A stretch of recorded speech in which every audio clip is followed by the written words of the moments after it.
Do you remember the first time you heard the term the Fed? It's probably one of the most frequently talked about topics on this podcast because of the significant role the Fed plays in our economy. But the reality is, for most people, when they contemplate the state of things, they think about jobs, they think about the state of the economy, unless you're really in the financial sector, very few people actually mention the Fed at all, which is pretty mind-blowing to me. In a couple weeks, we have a podcast interview with Tom Woods to talk about the causes of the Great Recession. And it is interesting, during that conversation, we talk about the fact that despite the fact that a very small group of people have unilateral control over the entire monetary system of the United States, and therefore the global economic environment, very few people would blame the Fed if there was a correction. Of course, this isn't surprising to most of the listeners of the show, but that is the case. And this topic really started to come to light a bit during 2008 when the Fed took extremely historically noteworthy action in an attempt to provide liquidity to the U.S. While this has become a topic of conversation recently, that conversation is limited to small circles.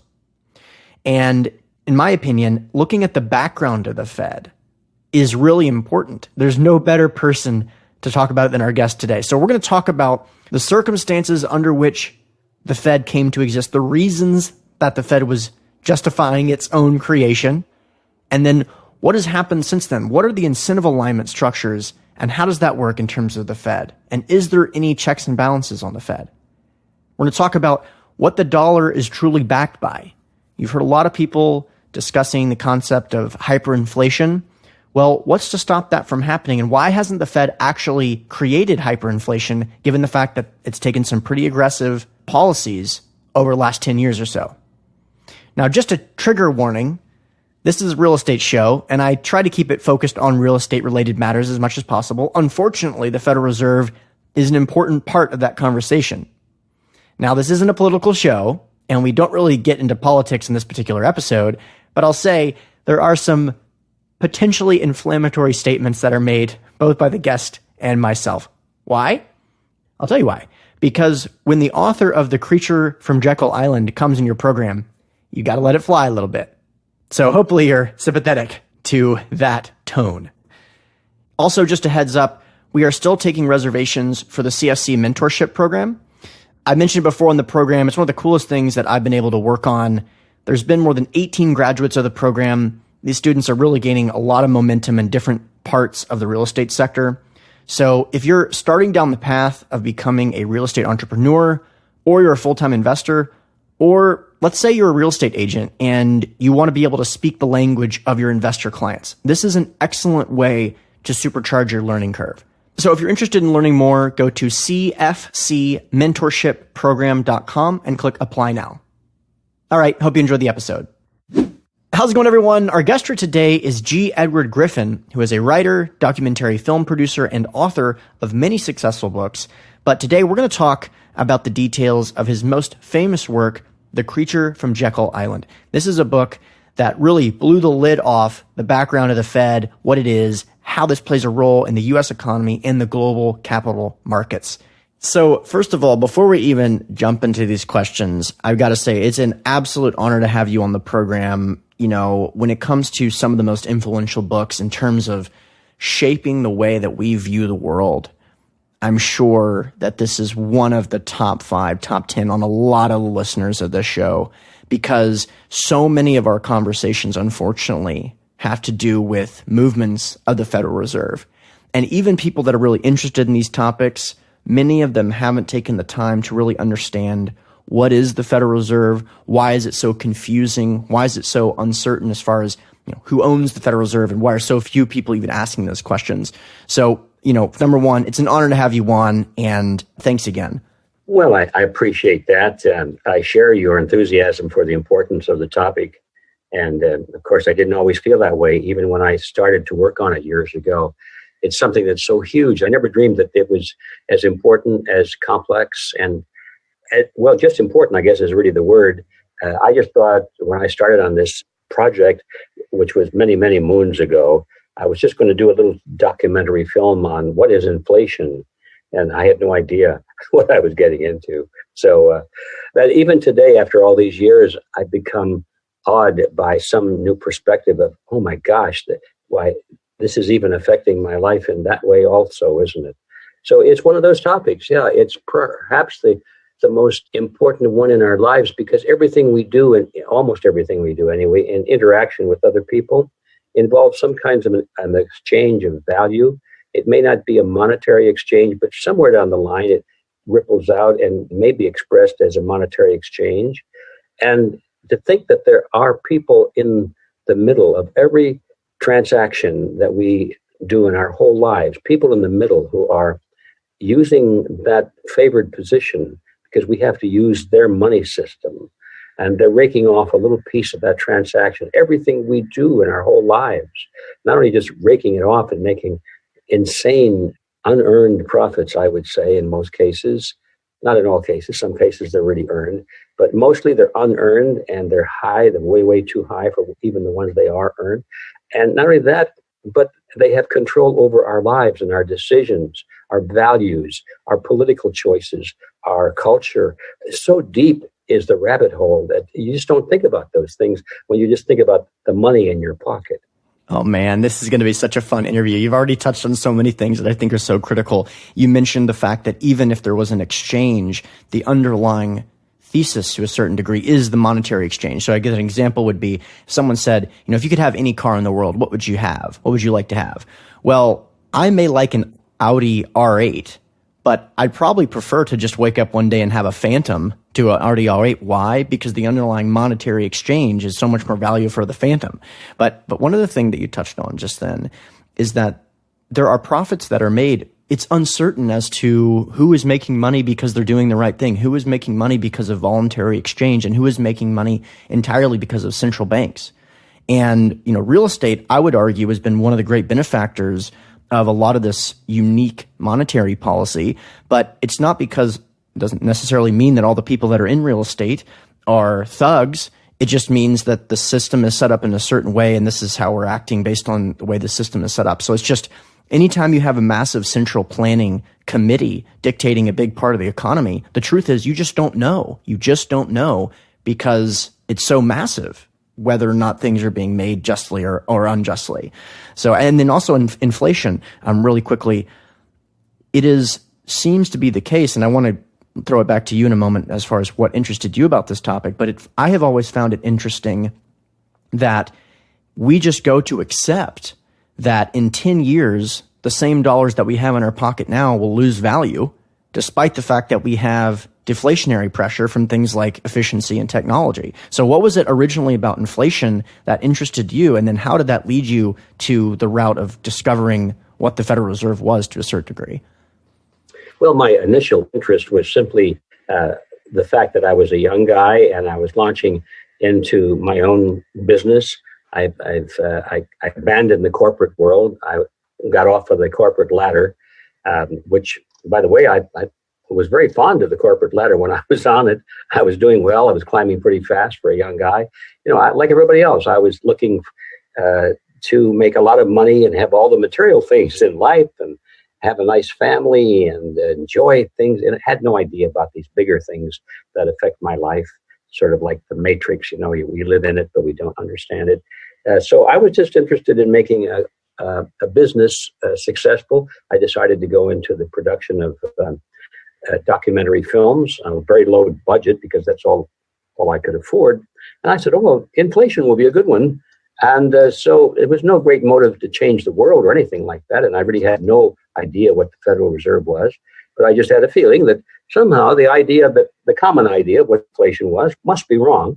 Because, the old expression that a lot of people say, 10 million Frenchmen can't be wrong. And the answer is, 10 million Frenchmen are always wrong. And that applies not just to Frenchmen, but to Americans and every other group in the world. When the greater the numbers, it seems like we feel comfortable because we're part of this great mass. But the greater the mass, the greater the chance is that probably what we're doing is not the best thing for us. We may be being swept along by the currents and not even realize it. So I had no idea of any of this stuff. I was just thought, here's a good theme, inflation. I didn't know what caused it, but I knew it.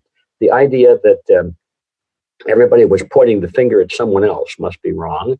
I was aware that the people, the consumers at the end of the line were saying, well, these groceries are just too high. Well, these darn grocery stores, I mean, they're really gouging, They look at all the money they must be making, and I'm just suffering to buy a loaf of bread, and the price is too high. Too much profits by the grocery companies and the grocery companies. No, it's the unions that force us to charge all these prices. The unions say, no, we've got to have a working wage so we can afford to live in this world. And it's the farmers who are charging too much, and the farmers are saying, no, it's the distributors that are charging. Everybody's pointing the finger at somebody else. I knew there was something fishy about that. But I had no idea what the Federal Reserve System was. But naturally, anytime anyone wants to start to do some research on the topic of inflation, it takes you very quickly to the engine of inflation, which is, of course, the power to create money and create it out of debt, or as they like to say, create it out of nothing. And that's how I sort of crept into it. I had no idea how big a topic it was. And had I known, if I'd had any sense, I probably would have run the other way, because I certainly was not prepared to take on something like that. So as you started to research this topic, I guess this is a question that should be asked a lot, and I'm actually interested to hear your response to this. But what is the Federal Reserve? How would you define the Federal Reserve? Well, that's always been the most tantalizing question, because there's so many ways to answer it. But to come right to the point, I think that the best way to answer that question is to be very precise in a definition. And the best definition of the Federal Reserve can be summed up in one word, believe it or not, and that is, it's a cartel. A cartel. Okay, what is the Federal Reserve System? Answer, it's a cartel.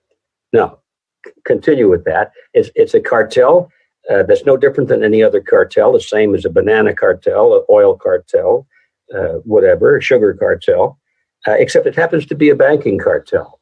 Well, what is a cartel? Well, a cartel is a group of companies, privately owned companies, that previously, at one time in history, were competitors with each other, but they got the idea that if they joined together and came to an agreement with each other to limit competition, that if they could do that, and they could dominate the market, create kind of a shared monopoly over their field, well then, if they didn't have to struggle through competition to create better products at lower prices and all that kind of thing, well, they could make a lot more money, and the public would have no choice of where to go, so they have to pay the higher prices or live under the conditions that are offered to them, or forget it, they're not going to get anything. So companies starting about the turn of the last century all began to drift into this cartel arrangement. We see it everywhere in manufacturing, we see it in oil, we see it in transportation, we see it in the utilities companies, we see it in healthcare, we see it finally in banking and in money. It was all happening at the same time. About 1900 started, a little before that, a little bit before 1900, 1880s and so forth. It was under full swing. Yeah, the world was in rapid conversion from whatever it was into cartel arrangements. And so it just so happened that that's what happened in the United States, was that all of the banks, which were running on a very questionable business basis, which was the fact that they got political favor in the name of controlling the banks to protect the people. They got legislators to write laws that really didn't control the banks at all. There was supposedly, everybody thought the laws were controlling the banks, but in fact, the banks were controlling the lawmakers who were writing the laws to make the laws very much to their favor. And out of that process came very weird and dangerous situation in which, in the name of controlling the banks were setting their own rules and regulations, which eliminated competition and created a cartel. And under those conditions, the banks were not only regulated, supposedly, but they were protected, because anytime they get into trouble, well, they were no longer independent businesses that would be allowed to fail.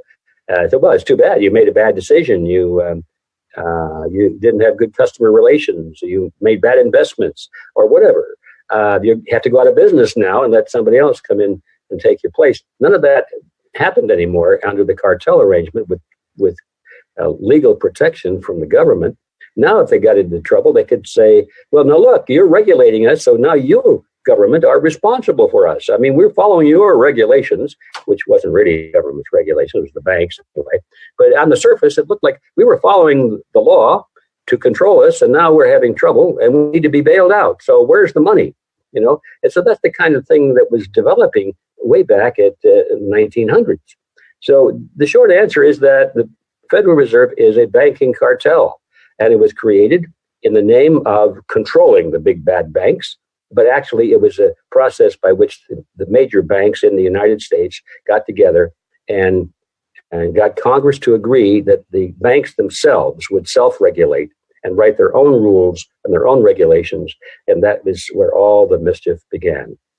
So I can imagine finding this out slowly during research and then thinking, wow, this is a story that absolutely needs to be told. But especially back when you were first authoring this book, the means of, quote, self-publishing and really the access of information was really not as decentralized as it currently is. And in fact, there was quite centralization of book publishers, for example. So how did you come to a publisher and explain this idea, which was compelling enough to say, look, this story needs to be told and there's an audience for this, especially since not too long ago, even I would say before Ron Paul's first push for president in 2008 or so, this was a topic which wasn't really widely accepted very much. Well, the simple answer is that I guess I was ahead of my time because I had already written a couple of books prior to this. And my first book was published by another publisher. And I got the idea at that point, well, hey, why don't I publish my next book, my own books? Why do I have to have a publisher do this? I mean, gosh, the publisher's making all the money, I thought. That was my naive assumption. And I did all the work. Why don't I just self-publish? Surely the world is waiting to hear what I've written. I was really naive. So anyway, I decided to self-publish that book. And so that's how it came about. And I didn't realize, of course, that publishers not only make money, but they can lose money as well. Huge amount. There's a lot of risk involved, and you've got to have capital. And then you have to have means of distribution and promotion and all of that, which was not on my radar. Anyway, so I was operating out of ignorance pretty much. And it turned out in the long run that it was fortunate, just very fortunate, because I happened to hit a topic that for some reason the public took an interest in. And I didn't expect that. So I self-published this book. Okay. And, that's good to know. Yeah, and it was difficult. And I started off, all I had was a shoebox full of business cards I had picked up on my lecture tours prior to that time. I probably had a mailing list of, 500 names or something like that. So that's how I started. I sent out an email. It was in the early days of email. And in fact, there might even been a printed letter I sent out. I can't remember now. But I said, okay, I got this book. Don't you want to read it? And some people said, yeah. Fortunately, also, there was an organization that took an interest in it. And they actually sponsored the purchase of, I think, half of my first print run. So I had the first print run, I think, was 9,000 books or something like that. And I took half of that, and the organization took half of that. And then from there on, I was on my own. So off to the races. That's how it happened. As you were researching the topic, what were some of the things that you were uncovering that you were surprised to find out, that you were most surprised to find out, especially as it relates to how the Fed was actually formed? Well, the first thing that really caught my attention, and it did surprise me, was this tremendous secrecy that surrounded the formation of the Federal Reserve cartel. It was done under conditions of great secrecy, so great, as a matter of fact, that I remember sitting in my chair thinking, there are very few wars of history that were conceived under greater secrecy than this. By wars, I mean surprise attacks, where an enemy surprises his opponent, and nobody expected this attack to come because all the planning was done in secret. And I remember thinking, gosh, these guys really went to great length to make sure that nobody knew what they were doing.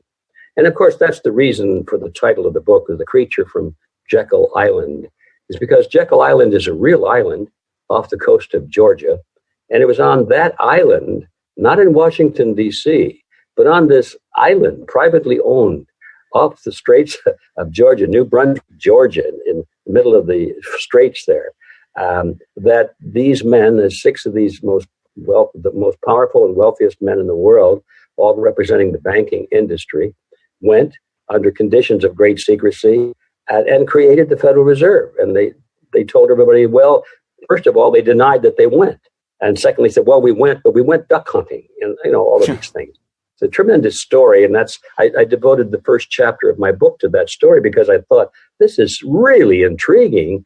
And I could see, even at my early state of very low level in information, I could see that when people do things in secret, hey, there's usually something they're trying to hide. That I was curious as to what it was that they were trying to hide. So I approached this whole thing as though this was kind of not a textbook on banking and money practices and all discount rates and all the mechanisms that you get involved. But I saw this as kind of a whodunit. So a mystery story, and all the secrecy and all the intrigue and the human drama was involved there. And I didn't expect that. I thought it would be kind of dull and dry. And of course, you can make it very dull and very dry if you just look at the numbers and the technical issues. But I saw human drama here. I saw a struggle for world dominance, a struggle for human control, a plan for legalized plunder of the population. And this was really big. And I thought, what a dummy I was. I'd come to this stage in life, and I had never even suspected any of this, much less heard anything about it. What were the key groups that were involved in facilitating this meeting? How did they all come to this realization simultaneously? Why was it necessary for them to meet in the first place? What were some of the ways in which you uncovered those realities as well? Well, yeah, very good question. The major players at that time were the two major financial groups in New York, in the United States, J.P. Morgan and his group, and William Rockefeller's group. Also, Kuhn Loeb and Company. Kuhn Loeb and Company was the greatest financial firm in the United States for especially international transactions, and they had their very strong connection with European banks. The Rothschilds were very definitely involved. In fact, I discovered late in my research that J.P. Morgan, who I thought was really the kingpin behind all of this banking movement at that time. Morgan was, in the traditional history books, Morgan is portrayed as the leader of this whole movement, bailing out and saving the banking industry in America and all of that. And he did play that role. But then I discovered that after I lifted off a few onion skins and got into the inner part of the onion, that, hey, J.P. Morgan was nothing but a bagman for the Rothschilds. And Morgan would have been unheard of, unknown, one of the casualties of Wall Street if he hadn't been bailed out by the Rothschilds in London. When all the other financial institutions in New York were going broke, Rothschild delivered a huge amount of money to J.P. Morgan, and that's why Morgan was able to buy up a lot of these failing firms at pennies on the dollar. So Morgan became a huge financial dynamo, primarily because he was financed by the Rothschilds and the Bank of England. Well, boy, when I came across that information, the first thing is that I didn't believe it. Is this really true? And I checked, yeah, deeper I dug. Oh, yeah, it's really true. So that was at the beginning of my experience when I began to discover that there are a lot of illusions out there, even in mainstream history. People don't read history at all, but even when they do, they get down to the mainstream history, and it's not true. It's not accurate. So this is one of the things that has been very much holding my attention to this realm that I'm in of trying to learn more and dig deeper, is because so often the most important institutions in our lives, the ones that like banking and education and so forth, and even religion, I won't go there, but I mean, and the greatest institutions that affect our lives, most of them are shrouded in illusion. What we think we know about them is not really true. Yeah, that's a good point. I think like the internet has blessed us with such incredible access to information, but equally so, the ability to surround yourself in an echo chamber that doesn't have real basis on any kind of tangible research. Now, you can do a ton of research, far more research than you can ever do just 20 or 30 years ago, and get more accurate information, but you can also completely bias yourself out of any basis of reality if you just want to stay in your own echo chamber. So going back to kind of the research that you were doing, how were you able to uncover this reality? Like, what did that look like? Looking through banking documents, looking through historical, like, say, check-in sheets at hotels, like what did that look like? Good question again. It looked like this. In those days, as you pointed out so correctly, we didn't have the internet to search. And so guys like myself, I had to spend a lot of time in the public library. And in any large public library, like in Los Angeles, I could find probably 80% of all of the documents and the books I really wanted to find. But the other 20% weren't there. And in fact, a lot of time, I think I spent most of my time researching at the Los Angeles Library, sitting in front of a microfilm machine. All the back issues of the major newspapers and magazines were photographed on microfilm and 35 millimeter rolls of film. So you'd have to go to a major library like Los Angeles and look in their index, their card index, by the way, and find all these microfilm issues and say, I wanted to see all the New York Times issues, let's say, in the year 1910 through 1913 through 1914, which was when all this act was going on.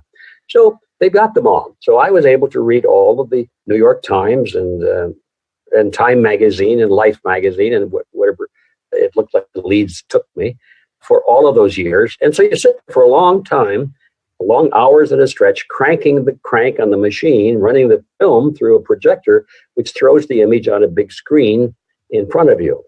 And you go whiz, whiz, whiz, whiz, and you get to the front page and the news stories. There's no way to index anything. You just have to look at everything, including the ads, and which sometimes gets you distracted because the ads are more interesting than the news stories in a lot of cases. So that's how you do it. And so here's a letter to the editor. Here's a quote in this article. I didn't expect this article to have meat in it, but look, here's a quote by Senator Aldrich. He actually said that it's published. Okay, but beyond that, of course, anybody taking a project like this has to start by climbing onto the shoulders of those who have gone before. So there were a lot of books that had been written about the Federal Reserve and the monetary system in general. Some of them were quite old and hard to find. So I decided I had to read all of the previous books so that I didn't have to reinvent the wheel, because there was a lot of great research that had been done by researchers and historians and people writing biographies. In fact, the major players in this drama, the guys that went to Jekyll Island, the ones who created the Federal Reserve System, all had books, not all of them, but most of them had books of their own, which were written for them by their name. They'd hired ghostwriters to write the books over their name. And a lot of them had written magazine articles and had been quoted in newspapers and so forth. So you start with those guys and see what they have to say about their own meeting and their own role. And then they'll mention something that's in another book. They say, well, gee, what's this book? Who's the author? Then you go run that book down. And that book was written 80 years ago. Where will I find a copy of that? And so that's what you do when you're doing this kind of thing. Running down those sources takes up a major portion of your time. Now, today, that's easy. You just go to your search engine and you type in a few words. And if you don't like that, type in another combination and bingo, there's the world at your fingertips. And it's a great source of information that we didn't have in those days. But on the other side, there's also a lot of garbage mixed in there. And it's sometimes pretty hard to tell the garbage from the fruit. And sometimes people, and I mean they deliberately throw garbage in with the good so that the whole thing stinks. And if they don't want you to read something, they'll surround it with garbage. They'll throw all kinds of weird stuff in with it so that anybody looking at it say, oh, these people are weirdos. Right. I can't trust that source. When in fact, deep down at the bottom of that grocery bag, there's some really good food. Yeah. Well, I mean, that's kind of a good segue. So this is, generally speaking, despite the fact that it is clearly outlined, the nature of money and the fact that this is such a big, massive, I would call, conspiracy and a controversial topic, have you received much pushback, or has anyone really tried to take you to task for the facts that you've laid out in the book and the sources that you provided? Have you received anything like that is noteworthy that you wanted to address, or anything of that nature? Not really. And that has been kind of a source of amazement to me, because I expected it from the beginning. I had thought, in fact, when I finished the book, that was at least a 7-year project for me. And when I got through and the book was finally in print, and I got my first copy in my hand, sent to me, overnight delivery from the printer back in Michigan. Here it was in my hand, the first copy. I'm looking at it and thinking, oh man, am I in trouble now? People are going to read this. They're actually going to read this. And college professors are going to read this, and bankers are going to read this, and people who don't like me are going to read this. And they're going to find all of my mistakes, all my errors, and I'm through. I was scared. Imposter syndrome. Yeah. So I was waiting for that to happen. And the weeks went by, and then finally the months went by, and there was no serious criticism. Somebody pointed out an error I had made in a footnote, that I had misspelled the name of somebody, that kind of thing. Oh, well, thank you for the correction. I made that. But nothing major. And it's been that way ever since, except for one thing. Now we get to the nitties of it. I was on a book tour. I think it was the second year after my book had been published. And I was on another tour out, giving speeches on it, trying to drum up some interest in it. And I was invited to a radio show back on the East Coast someplace. I don't remember the city.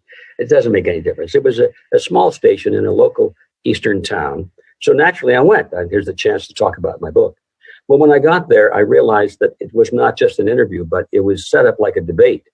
And there was another person there to participate in this program. And he was a college professor from the local college. And he was an expert in banking and monetary theory and practice.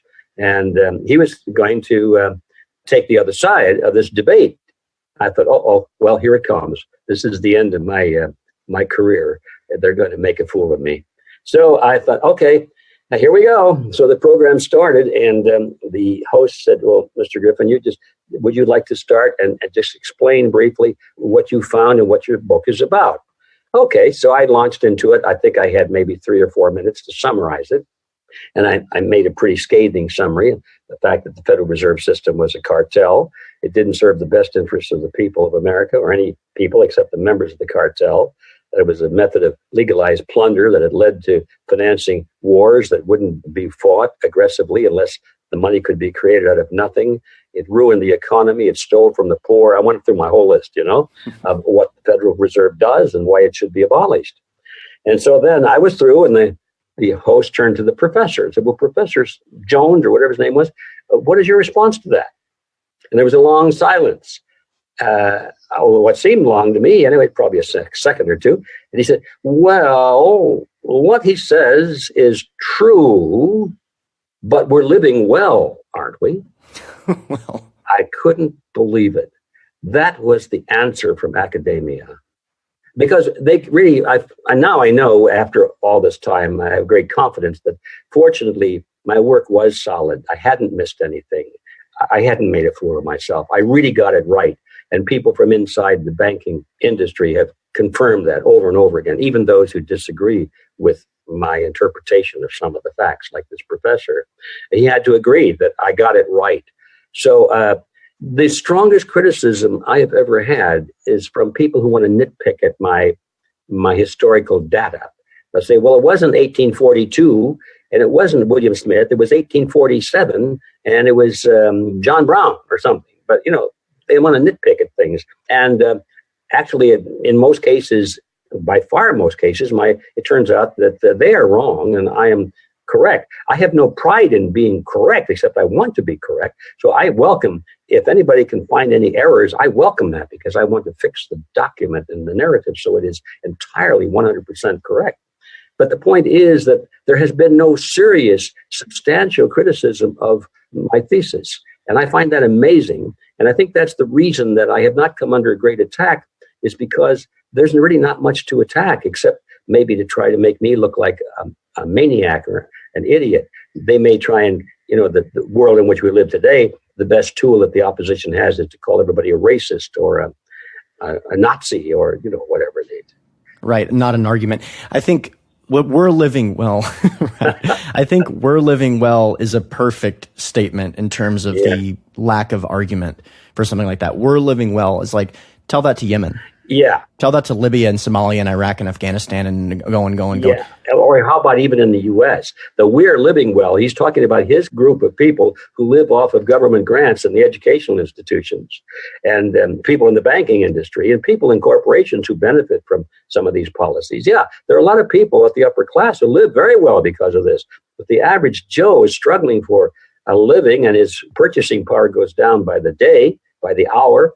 And it gets at the end of his life of working like a fiend and he has nothing left. Even his so-called retirement plans are worthless. Right. I mean, going back to the original motivation to write the book, foundationally about inflation, what class of the economy benefits from monetary policy or a monetary system which allows for asset prices to increase? Well, the class of the economic class that has the potential to own assets. So if you don't own any assets, you're on fixed income, and you have your inflation and purchasing power being inflated out of non-existence, basically, you're in a very bad position. You're not really living well. And the fact that you're buying less and less and less with fixed income is really, really challenging. You're getting squeezed.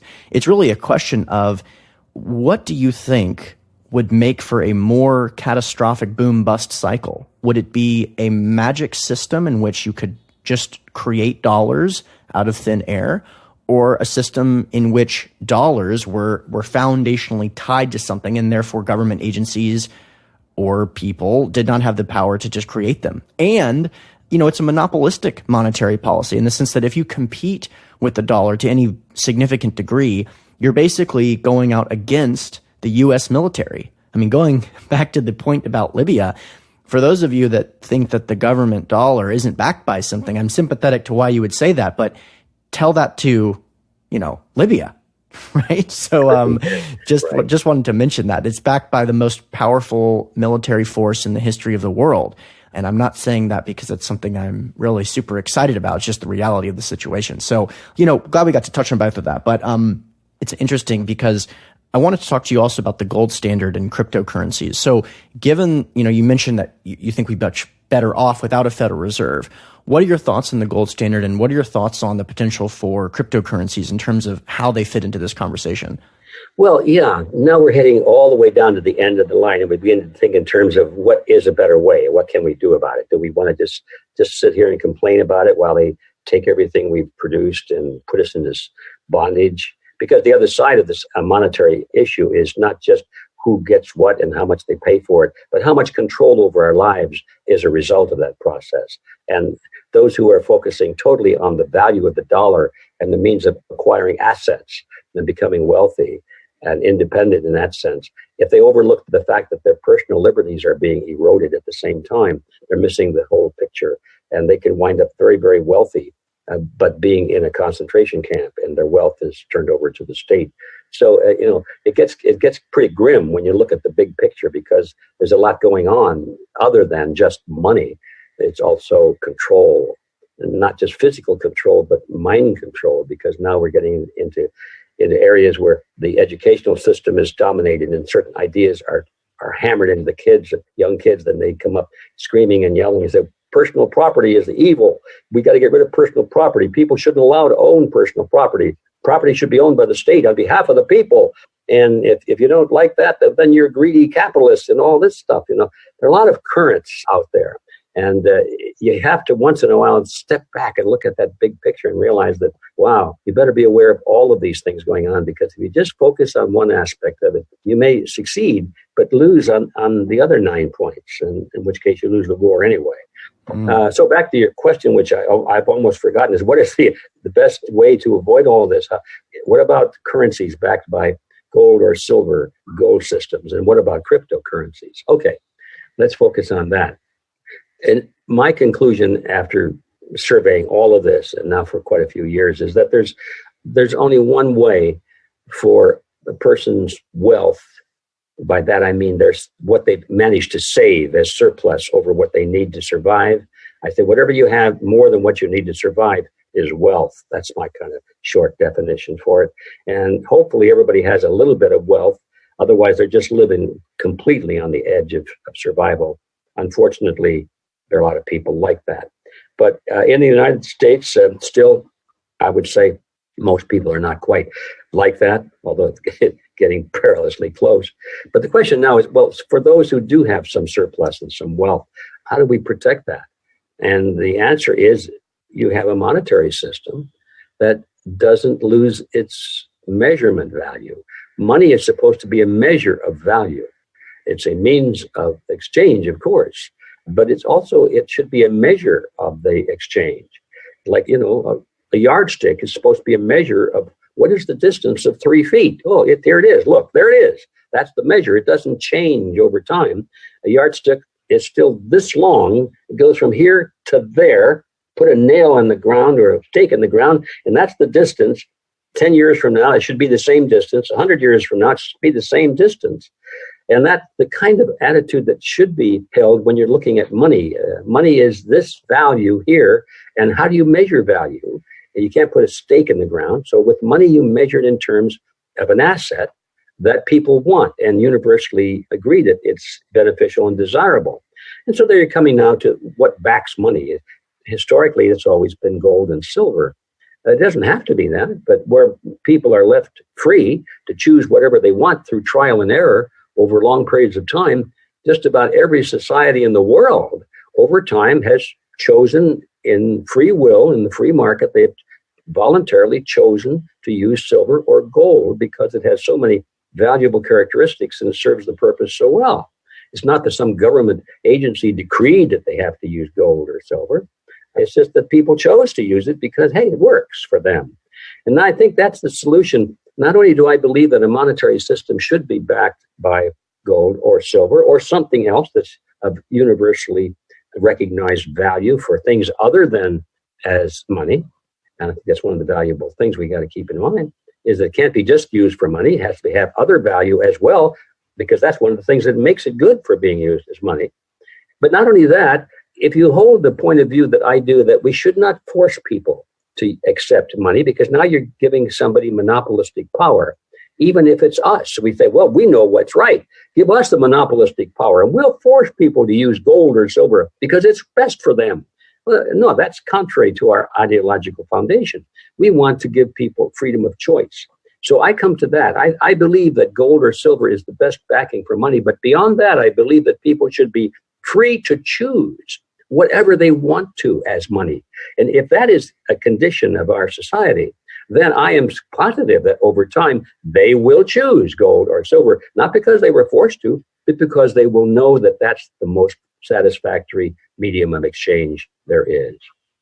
Man, I am really glad I asked that question. I actually didn't know how you were going to outline your position there. And I can honestly say I could not agree more, in the sense that I don't know what the best route is. That's why we are advocates of the free market, in the sense that I'm not a central planner and I don't have all the best ideas in the world. I completely agree that historically gold and silver have been typically used, but the real best result will be the 7 billion people of the world interacting globally voluntarily.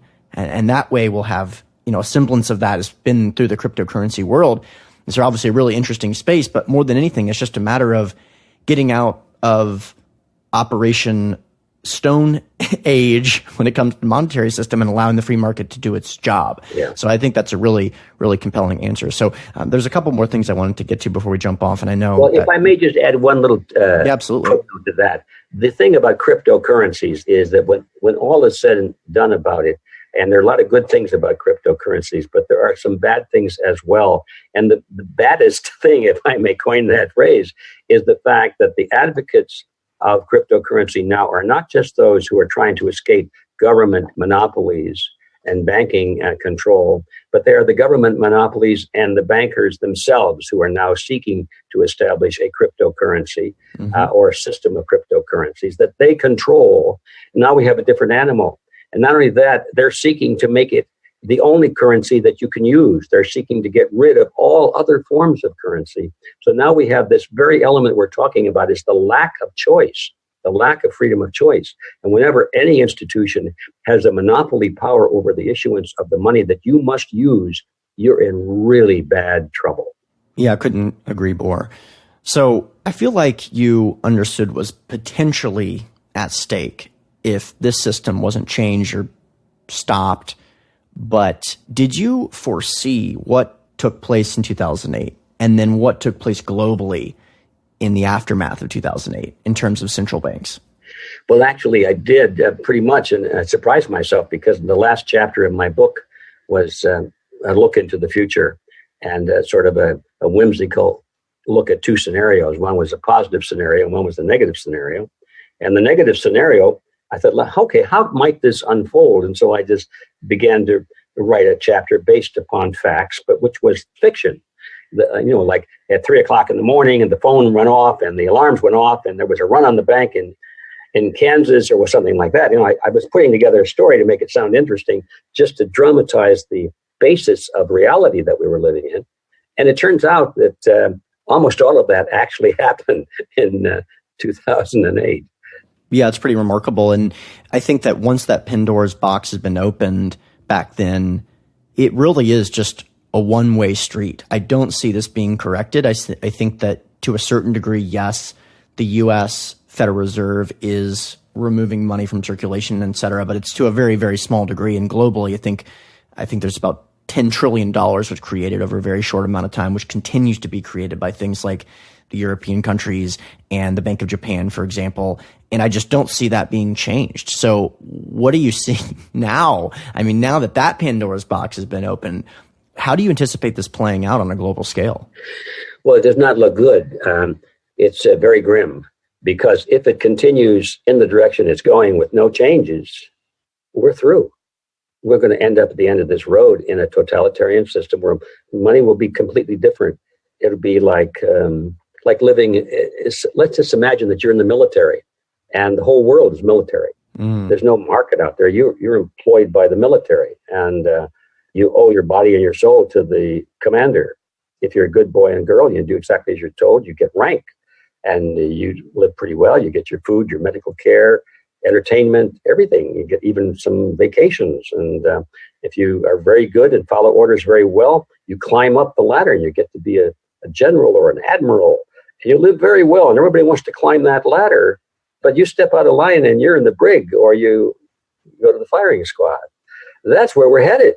That's the beehive, the world of collectivism that these people want to create. They will be the 4- and 5-star generals at the top, and the rest of us will have rank depending on how much we support those at the top, and there will be absolutely zero room for dissent.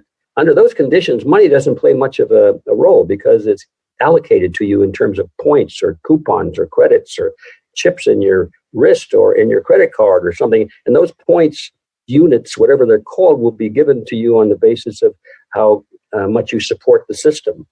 That's where we're headed, and it's a horrible future. We've got to prevent that, and we can, but we have to first realize where we're headed.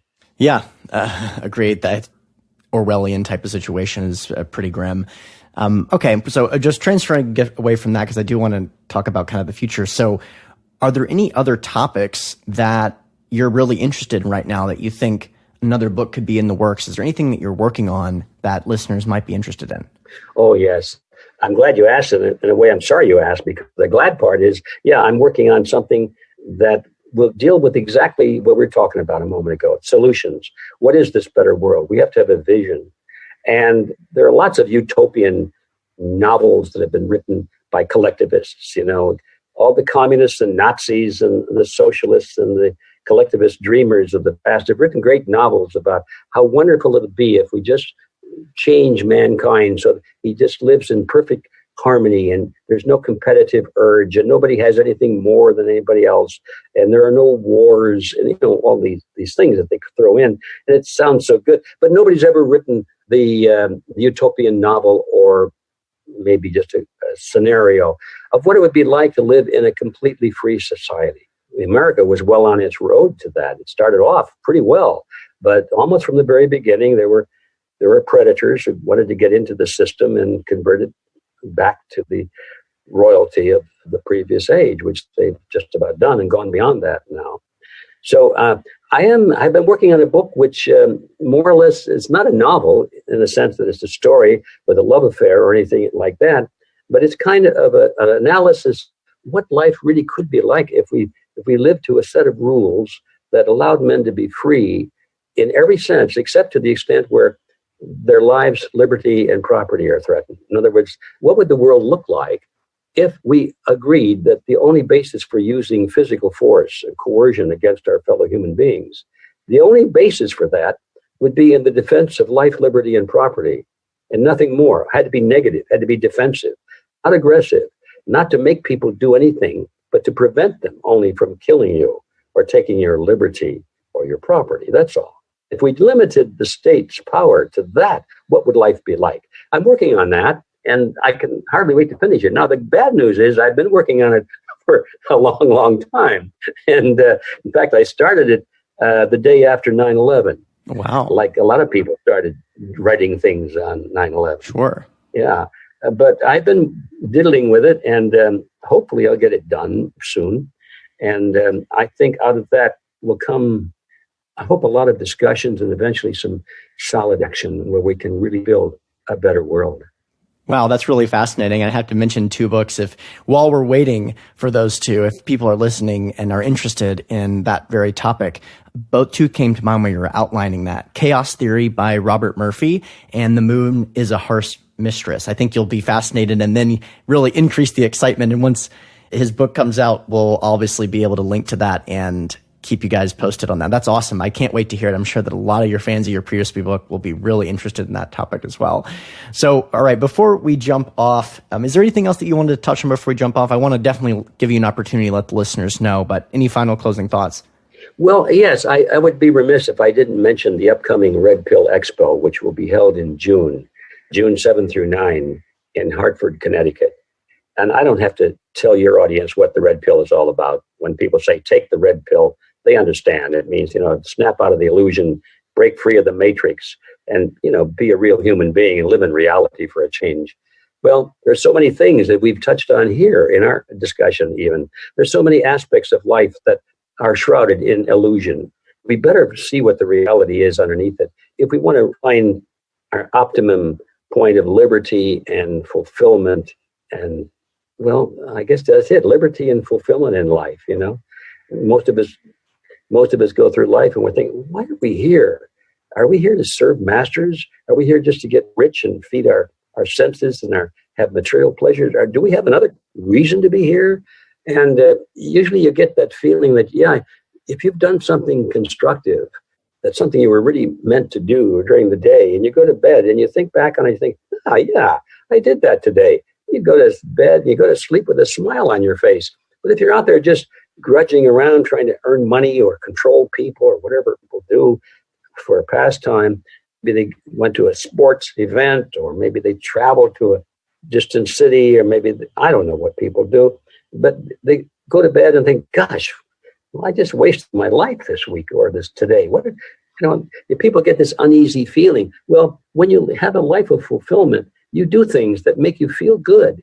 And I think that's programmed into you. So the Red Pill Expo is all about the things that prevent us from realizing this potential, this human potential. And we are having speakers coming together who have taken red pills themselves. And these guys are amazing. I mean, I'm going to be there talking about the red pill in the financial industry, of course. Robert Kiyosaki will be there. He's the author of Rich Dad, Poor Dad. A great speaker. As a matter of fact, he and I have teamed up together, and we're going to put on a 2-hour crash course on money, a high school course on money that they don't teach in high school. That should be fun. I'll talk about, what they don't teach you about money, and Kiyosaki is going to talk about what they don't teach you about wealth.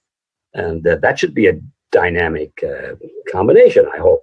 And then we've got Dr. Zach Bush, who is a triple board certified physician, an MD, the top of his craft, one of the best researchers, actually been doing research and development of chemotherapy drugs, which I hate.